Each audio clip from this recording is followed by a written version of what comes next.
Hello everyone, welcome to this week's track guide by Coach Dave.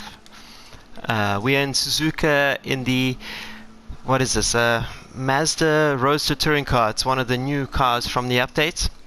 So Gran Turismo obviously wants you to use some of their new content.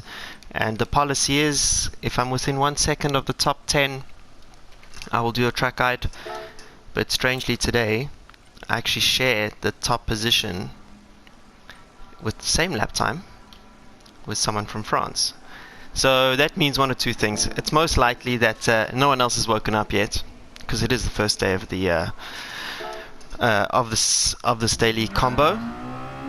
But nonetheless, I think by the end of the week I'd be within about 1.5 seconds. I anticipate mid 29s around here by the top guys, and I do know this track well enough to at least give you some advice on which way to brake and turn. So we're in the Rinaldi-esque colors, similar colors to my new helmet design, which you can see on my Instagram account. Heading down to turn 1, 4th gear. Stay in 4th and then just gently touch the brakes, rolling into the right-hander. Changing down to 3rd gear early so you can get some rotation. The closer you get to that apex, the better. And then through here, it's flat through here, clipping the curb. Be patient through here, just tapping the brakes slightly. Don't go all the way to the left-hand side because there's a dip there.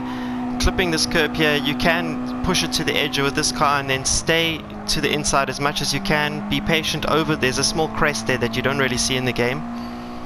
But it does affect the physics. So you want to stay as close to the apex as you can, flat through the long left-hander. Up to 4th, now going to this double right, which is really tough in any game, but here you can cut a lot. Down to 3rd, I braked a little bit too early there, but you want to get on the power as early as you can before the tunnel. This is the key thing to getting a good exit out of there, is how smoothly can you go through the that right-hander. Now down to 2nd, get as close as you can to the curb there. Be patient on the entry, but carry as much speed as you can. Bit of a two opposite ends of the same piece of string, but you got to try and do both at the same time. So brake aggressively, but roll the speed through the apex. So it depends. The better your apex and the straighter you're pointing at the exit, the better, because you want to get on the power as soon as you can. Braking here just after the exit road down to 3rd. Whoa! Don't touch the Astro like I did there. Then rolling around here, you want to get on the power before you can actually see the apex. I mean the exit.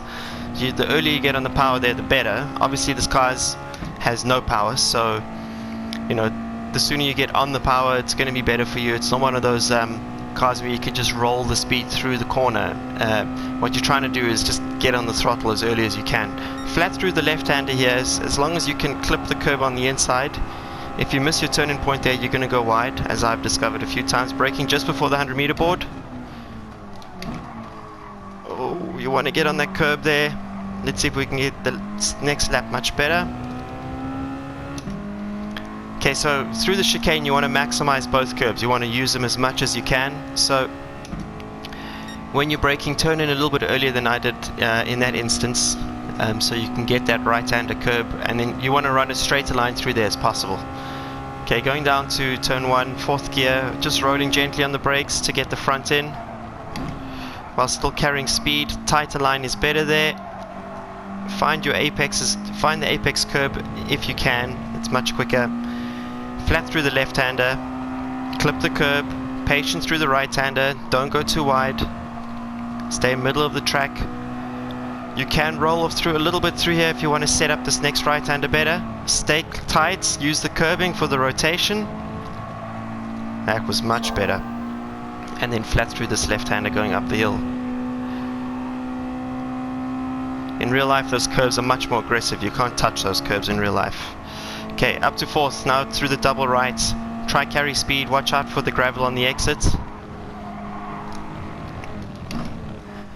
And then the earlier you get on the power here, the better, because you're going to carry that speed all the way to the hairpin, which is 2nd gear. Remember, try and point the car as straight as you can for the exits. Braking just at this orange thing on the right. Good rotation there. and then when you get on the power, the earlier you can get and more aggressive you can get on the power there, the better. There's no wheel spin in this car, so you can be more aggressive with the throttle. Don't be a savage, but you can be much more aggressive than you think. Okay, stay tight here, don't use too much road, the car is very slow in a straight line. Braking at the just before the 50 at the exit road. Roll in, clip that apex, and then in the middle here just sort of slow down a little bit, and then before you can see the exit, you want to get on the power. Rolling through the gears here, building up speed towards R130 or 130R, whichever way you want to pronounce it. Easy flat if you turn it at the right points, sort of around the 50 board. Have to clip that apex, and then braking to straight line this chicane. Much better.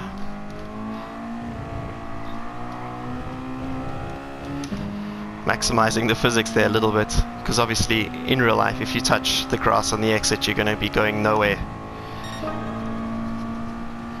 Okay, let's do one more lap, just to give you any more tips that I come up with along the way. Roll into this right-hander softly on the brakes. Stay as close or tight as possible, and then get on the power as early as you can. Again, if you can clip the apex curb, the better. Flat through here. Set up the right-hander. Don't go too wide. Priority is this left-hander to carry it up the hill, and then stay close to the right-hander here. Use the curb for rotation over the crest, getting on the power as early as you can, down the hill and then back up through this left-hander. Game doesn't quite portray the gradients that exist here in real life, but it's fairly accurate.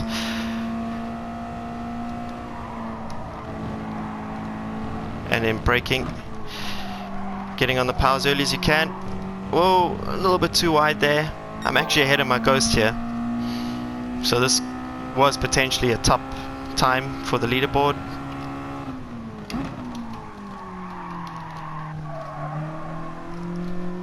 Okay, getting on the power as early as we can through that hairpin. We're still in line with the Ghost here, so let's see if we can actually clean up this lap. So staying close to the right, minimizing distance covered, because this car is so slow in a straight line, you don't want to use unnecessary meters. That is lap time. Braking sort of here before the 50. Oh, I just missed the apex, but I got on the power early enough. This corner is super important. The earlier you get on the power here, the longer your straight is, the sooner your straight starts. All those little details, they matter for a good lap time on this track. Okay, I know that my 30.8, the final chicane, was actually pretty good, so I don't think we can beat it. But anyway, flat through the left, just clipping that curb there. 3, 2, 1, brake. Over the chicane here. And if you're on a good time, hug the corner, hug the apex over here to minimize distance covered. There you go, ladies and gentlemen. I hope you enjoyed that track guide by by me, David Perel, Coach Dave, whatever you want to say. And I'll be heading to Italy for a few days for some training. But good luck at this race. I think there's going to be a lot of close racing here for Daily Race C. A lot of fun to drive around here in this car, and I think racing with some other guys. Remember, get your qualifying right and then your racing will be fun. If you're starting towards the back, you're going to nail your SR and your DR. Until the next track guide, catch you around the next lap. Enjoy the week. Peace.